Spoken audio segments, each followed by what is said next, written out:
उसके अब्बू एक ऑटो रिक्शा चालक थे और उसकी अम्मी खेत में काम किया करती थी। घर के हालात इतने खराब थे कि उसके अब्बू ये चाहते थे कि वो चौथी क्लास में ही स्कूल छोड़कर काम पर लग जाए, लेकिन टीचर के समझाने पर जैसे तैसे उन्होंने उसे पढ़ने दिया।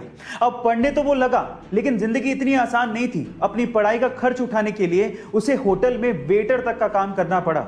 एक बार उसके पिताजी से अपने ही हक के पैसों के लिए किसी अधिकारी ने रिश्वत मांग ली। अपने पिता को हक के पैसों के लिए रिश्वत देते हुए देख के उस बंदे ने सोच लिया कि वो एक अधिकारी बनेगा। फिर क्या था, 21 साल की छोटी सी उम्र में उसने यूपीएससी जैसे बड़े एग्जाम को पहले ही अटेम्प्ट में क्रैक कर लिया और पूरे इंडिया में 361वीं रैंक बनाई और आज वो एक आईएएस ऑफिसर है। उसका नाम है अंसार शेख। गाइस, आपको अंसार शेख की मोटिवेशन स्टोरी कैसी लगी चैट सेक्शन में जरूर लिखेगा। क्या हम इंडियंस शेयर मार्केट में इन्वेस्ट करने से डरते हैं? मैं ऐसा क्यों कह रहा हूं, जरा ध्यान से सुनिएगा। ये तो आपको पता ही है कि अगर आपको शेयर मार्केट में इन्वेस्ट करना है तो आपको एक डीमैट अकाउंट की जरूरत होती है। अब आंकड़े सुनिए, हमारे देश की जनसंख्या है 138 करोड़ और इस 138 करोड़ की जनसंख्या वाले देश में टोटल डीमैट अकाउंट कितने खुले हैं पता है? वो मात्र हैं 4 करोड़ और उनमें से भी बहुत सारे डीमैट अकाउंट इनएक्टिव हैं। यानी कि हम भारतीय शेयर मार्केट में रिस्क उठाने से डरते हैं, लेकिन रिस्क है तो इश्क है। मैं आपको एग्जांपल देता हूं। राकेश झुनझुनवाला, जिन्हें हम इंडिया के वॉरेन बफेट भी कहते हैं, उन्होंने सन 1985 में मात्र 5,000 रुपए से शेयर मार्केट में इन्वेस्टमेंट शुरू की थी और आज उनकी टोटल नेट वर्थ 14,000 करोड़ रुपए है। गाइस, अगर आप भी इन्वेस्ट करना चाहते हैं तो डीमैट अकाउंट का लिंक डिस्क्रिप्शन बॉक्स में गिवन है। दुनिया के बहुत से देश तरक्की के चक्कर में यह भी भूल गए कि इस धरती पर सिर्फ इंसान नहीं रहते, इंसानों के अलावा और जीव भी रहते हैं। लेकिन सारे देश एक जैसे नहीं होते। जैसे कि सिंगापुर ने जरूर जंगलों के रास्ते सड़कें बनाई, लेकिन उन सड़कों पर ब्रिजेस भी बनाए ताकि जानवर आसानी से सड़कों को पार कर सकें। इसी तरह से ब्राजील में स्पेशली कुत्तों के लिए एक पूरा गांव बसा दिया गया। उस गांव में घरों के अंदर सिर्फ कुत्ते रहते हैं, सरकार उन्हें खाना देती है, लोग डोनेशन देते हैं और टूरिस्ट वहां घूमने आते हैं। गाइस, याद रखिए, ये धरती सिर्फ हमारी नहीं है, बाकी जीवों की भी है। धरती गोल, सूरज गोल, चंदा गोल। अब ये सारी गोल चीजें तो ऊपर वाले ने बनाई हैं, कुदरत की देन है। तो इंसान ने सोचा कि क्यों ना मैं भी दुनिया का सबसे गोल ऑब्जेक्ट बनाऊं, और उसने बनाया भी।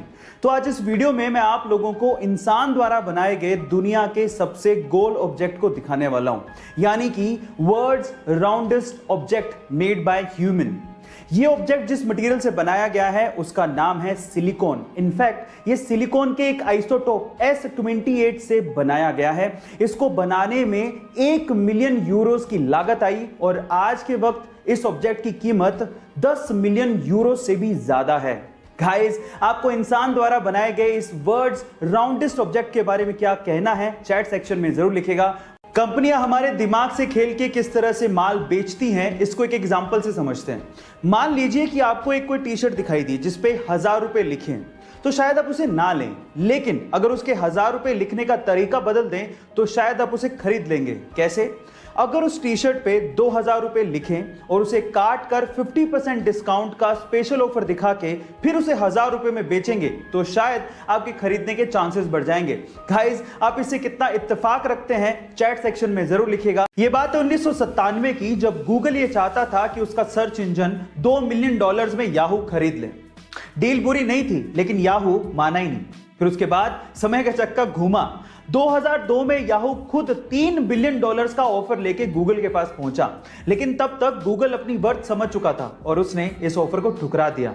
और आज रिजल्ट सबके सामने है। आज के समय गूगल $400 बिलियन के साथ दुनिया की सबसे वैल्यूएबल कंपनी है और याहू की वर्थ $5 बिलियन भी नहीं है। गाइस, इसीलिए कहा जाता है कि समय बहुत बलवान है, ये राजा को रंक और रंक को राजा बना देता है। आपको ये फैक्ट जान के कैसा लगा चैट सेक्शन में जरूर लिखेगा और ऐसे अमेजिंग वीडियोस के लिए शेयर, सब्सक्राइब एंड लाइक। मिलते हैं अगली वीडियो में।